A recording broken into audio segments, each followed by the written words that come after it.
Hello students, कैसे हैं आप लोग। Welcome to the YouTube channel of Amit Shukla classes. Today we will have the lecture number 5th on continuity and differentiability. So let us start the lecture. This lecture is based on NCERT question and this is purely for class 12th board examination. इसको class 12th board examination के point of view से ही prepare किया गया है. चलिए start करते हैं आज का लेक्चर नंबर 5. तो एनसीईआरटी एक्सरसाइज 5.1 से हम लोगों ने लिया है question number 17. We have taken question number 17. Find the relationship between A and B so that function f is defined by fx equal to ax plus b if x is less than equal to 3 and fx equal to bx plus 3 if x is greater than 3 is continuous at x equal to 3. So as we know it very well, if a function is continuous at a certain point, then at that point left hand limit must be equal to right hand limit must be equal to value of function at that point. Since we have to check the continuity at point x equal to 3, इसलिए हमने लिखा है LHL equal to RHL equal to F3. चलिए left hand limit को हम calculate कर सकते हैं. Limit x tends to 3 minus. Now we will select the value of function which is less than 3, ax plus b, and right hand limit is limit x tends to 3 plus, and here we will select the value of function as bx plus 3 because for x greater than 3 the function is defined as bx plus 3 equal to f3. अब f3 निकालने के लिए हमें function की कौन सी value select करनी पड़ेगी, ax प्लस b. तो a इंटू 3 प्लस b. तो लेफ्ट हैंड लिमिट ले लेते हैं हम. Take the limit 3a plus b. Take the right hand limit 3b plus 3 equal to 3a plus b. Now we will equate second and third. Second और third को हम equate कर देंगे and we will get our necessary result. So 3b minus b, that is 2b minus 3a equal plus 3 equal to 0. So this is very simple. Now we have got the relationship 2b minus 3a plus 3 equal to 0. यही हमसे पूछा गया था, find the relationship between A and B. तो देखिए question कितना simple है, हमने उसे आसानी से सॉल्व कर लिया. और ये 3b 3a प्लस b, ये हमने यहाँ पे x को 3 पुट कर दिया था तो हमें मिला 3a प्लस b. तो b को हमने ट्रांसफर कर दिया था तो 3b minus b 2b minus 3a plus 3 equal to 0. I am hopeful that you understand it. अब देखिए हम क्वेश्चन नंबर 18 पर आते हैं. For what value of lambda is the function defined by fx equal to lambda into bracket start x square minus 2x bracket close if x is less than equal to 0 and fx equal to 4x plus 1 if x is greater than 0 is continuous at x equal to 0. What about continuity at x equal to 1? तो चलिए हमें कहा गया है कि function is continuous at x equal to 0, so left hand limit must be equal to right hand limit must be equal to f0. Now we will take the left hand limit. Limit x tends to 0 minus, we will select the value of function for x less than 0 2x. Now we'll take right hand limit. Limit x tends to 0 plus, आराम से करिए, 4x plus 1 equal to f0.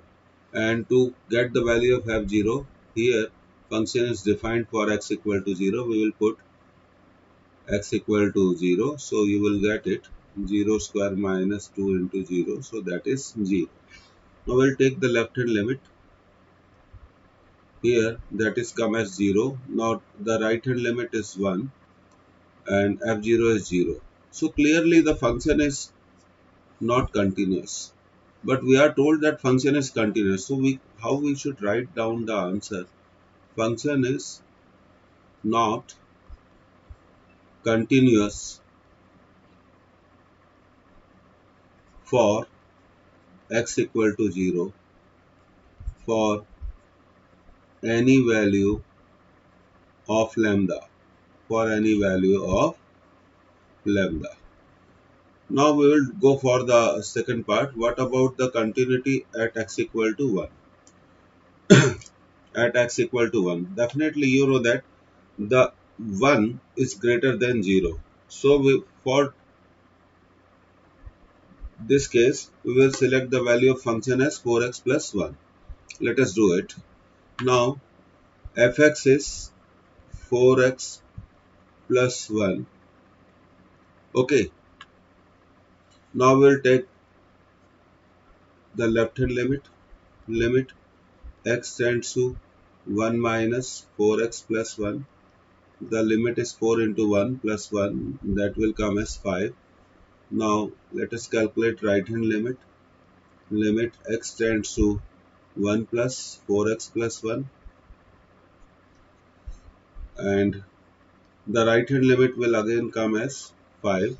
Now we will select now we will calculate the value of f1. अब हम f1 का value calculate करेंगे. That is 4 into 1 plus 1, that is 5. So we come to know that left hand limit is equal to right hand limit is equal to the value of function at 1. So function is continuous for x equal to 1. क्योंकि हमें x equal to 1 पे continuity check करनी थी, and 1 is greater than 0. That is why we have selected the value of function as fx equal to 4x plus 1. इसको note कर लीजिए. अब देखिए, अब हम बात कर रहे हैं ग्रेटेस्ट इंटीजर फंक्शन. सबसे पहले हम ग्रेटेस्ट इंटीजर फंक्शन को डिफाइन करना चाहते हैं. This is read as greatest integer function. This is written in bracket.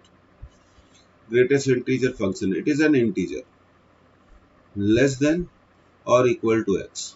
देखिए आप इसको समझेंगे. अब जैसे मान लीजिए हमें 2.3 का ग्रेटेस्ट इंटीजर फंक्शन निकालना है. तो सबसे पहले देखिए नंबर लाइन पर 2 लाइज बिटवीन 2 and 3. तो what we should write? We should write 2. क्यों? It should be an integer less than or equal to x. हम इसको 3 नहीं लिख सकते क्योंकि ये 3 विल बी ग्रेटर देन 2.3. तो बेस्ट मेथड ये है बच्चों कि आप हमेशा उस नंबर को सोचो, वो नंबर लाइन के बीच में सोचो और left integer is your answer. जैसे 4.8 का आपको ग्रेटेस्ट इंटीजर फंक्शन निकालना है. तो 4.8 lies between 4 and 5. Any doubt? 4.8 lies between 4 and 5. So what is your answer? 4. Now take another example, minus 3.2. Now go to the number line. Minus 3.2 is between minus 3 and 4. Minus 4. Okay. So what should be your answer? Minus 4. तो हमेशा greatest integer function को निकालने के लिए आप हमेशा number line की help लिया करिए. अब जैसे ग्रेटेस्ट इंटीजर फंक्शन 2 निकालना है तो वो 2 ही होगा. 3 निकालना है तो 3 ही होगा. 0 निकालना है तो 0 ही होगा. -4 निकालना है तो -4 ही होगा. तो प्रॉब्लम कब आती है? जब हमें फ्रैक्शन मिलता है, डेसिमल्स में वैल्यू मिलती है. जैसे एक और क्वेश्चन कर लेते हैं, -5.8. अब सोचिए -5.8 नंबर लाइन पे सोचिए, it is between -5 and -6. So what is your answer? Your answer is -6. Always remember your answer is the left integer. हमेशा ध्यान रखिए आपका आंसर क्या होगा? लेफ्ट इंटीजर ही होगा अगर फ्रैक्शनल वैल्यू आपको दी हुई है. तो ये समझ में आ गया. अब ग्रेटेस्ट इंटीजर फंक्शन की लिमिट्स कैसे निकालते हैं, सबसे पहले इस पर बात करेंगे. अब जैसे देखिए हमें निकालना है limit x tends to 2 minus greatest integer function x. तो what we do? We put x equal to 2 minus t. ठीक है. Now the new limits will be limit t tends to 0. जैसा कि आप जानते हैं t is very small and positive. 2 minus something. t is very small. I do agree कि t हो सकता है आपका 0.00000001 हो सकता है. तो आप सोचिए, think, this is your rough work कि 2 minus something. will lie between 2 and 1. So what is the answer of this limit? 1. तो हमेशा ध्यान रखिए, बी केयरफुल, लिमिट नहीं लेनी है। यहाँ पे आपको सोचना है कि वो वैल्यू कौन से दो इंटीजर्स के बीच में आती है। It lies between which two integers. अब जैसे हमें निकालना है limit x tends to 2 plus greatest integer function x, तो what we do, put x equal to 2 plus t. Now the new limits are limit t tends to 0, 2 plus t. सोचिए 2 plus something, t is something, okay? ऐसा सोचो कि t something है, तो 2 plus something lies between which two integer? Between 2 and 3. And answer is, आपको मैं बता चुका हूँ आंसर कौन सा होगा, लेफ्ट इंटीजर होगा. So the answer is 2. The answer is always left integer. So the answer is here 1. तो आपको समझ में आ गया कि ग्रेटेस्ट इंटीजर फंक्शन के लिमिट्स को कैसे निकालना चाहिए. यहाँ t इक्वल टू 0 मत पुट करिएगा. सिमिलरली यहाँ पे भी t इक्वल टू 0 नहीं पुट करिएगा. आप हमेशा नंबर लाइन पे जाइए और सोचिए that this quantity 2 minus something is definitely between 1 and 2. So the answer is 1. And 2 plus something, 2 plus अगर दो में आप थोड़ी सी भी स्मॉल वैल्यू को भी ऐड करोगे, so it lies between 2 and 3. So your answer is 2. This is the method of finding the limit of greatest integer function. चलिए अब ग्रेटेस्ट इंटीजर फंक्शन के ग्राफ पे बात करते हैं. So now we are discussing the graph of, इसको ये important है, आगे चल के इंटीग्रेशन में भी यूज होगा. ग्रेटेस्ट इंटीजर फंक्शन के ग्राफ के बारे में बात करते हैं.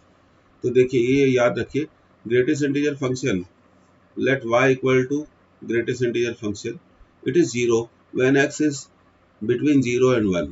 बट ध्यान रखिए x is equal to 0 and greater than 0 and less than 1. So 1 is not included. y equal to greatest integer function x, 1 कब होगा, when x is greater than equal to 1 and less than 2. y equal to greatest integer function x, 2 कब होगा, when x is greater than equal to 2 and less than 3. y equal to greatest integer function x, minus 1 कब होगा, when x is greater than equal to minus 1 and less than 0. and y equal to minus 2 कब होगा, when x is greater than equal to minus 2 and minus 1. तो देखिए ये मैंने, इसे हम स्टेप फंक्शन भी बोलते हैं. ग्रेटेस्ट इंटीजर फंक्शन को हम स्टेप फंक्शन भी बोलते हैं. आपको ग्राफ देख के समझ में आ रहा होगा कि why it is called step function. देखिए when it is 0, when x is between 0 and 1, when x is greater than equal to 0 and less than 1. तो देखिए ये मैंने ग्राफ बना दिया. ये यहाँ पे होल क्या बताता है, 1 is not included. 1 is not included. So it is y equal to 0, and you know that the equation of x-axis is y equal to 0. Now it is 1 when x is greater than equal to 1 and less than 2. देखिए ये बना दिया between 1 and 2. But ध्यान रखिए 2 is not included, 1 is included. y equal to 1. So this is the graph y equal to 1 parallel to x-axis. Now when x is greater than equal to 2 and less than 3. So this is the graph. आप देख सकते हैं. But 3 is not included. इसी तरह y is equal to minus 1 but 0 is not included. 0 is not included.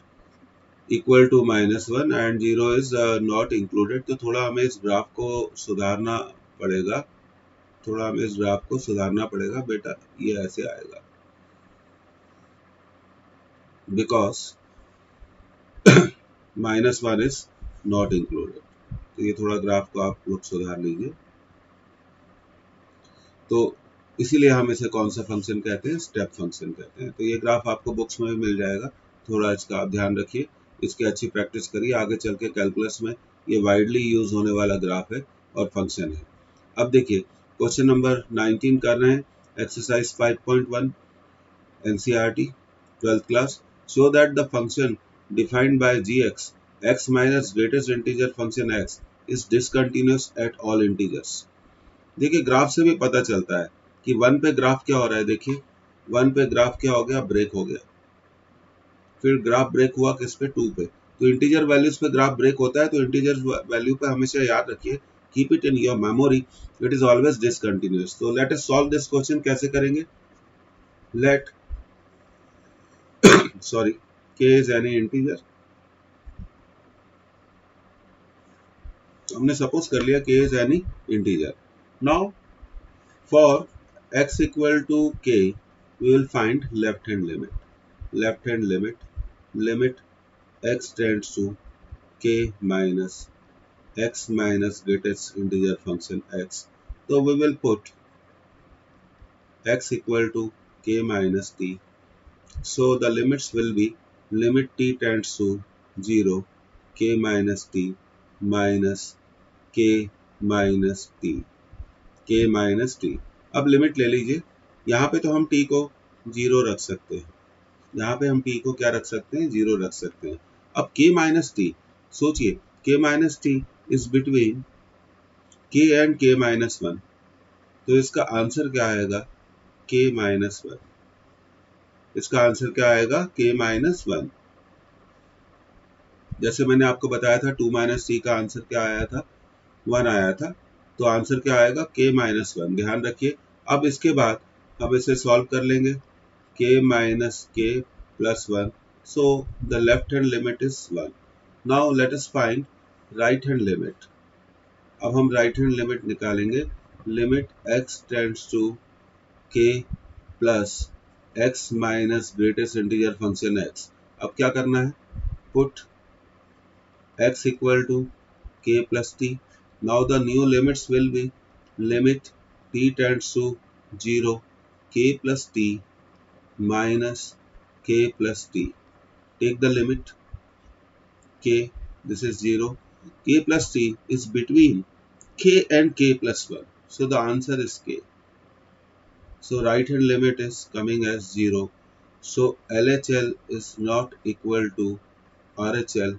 What answer you will like write? You will say that it is discontinuous for every integer values. तो आप लिखेंगे so function, answer जरूर लिखना है क्योंकि answer पे ही marks लिख. Function x minus greatest integer function is discontinuous for all integer values. So this is the way of writing down the answer. अब कुछ स्टूडेंट्स को अगर समझ में नहीं आया तो देखिए नंबर लाइन पे मैं आपको फिर से समझा देता हूँ. ये k माइनस 1 है. k माइनस 1 के बाद अगला इंटीजर आएगा k और ये आएगा k प्लस 1.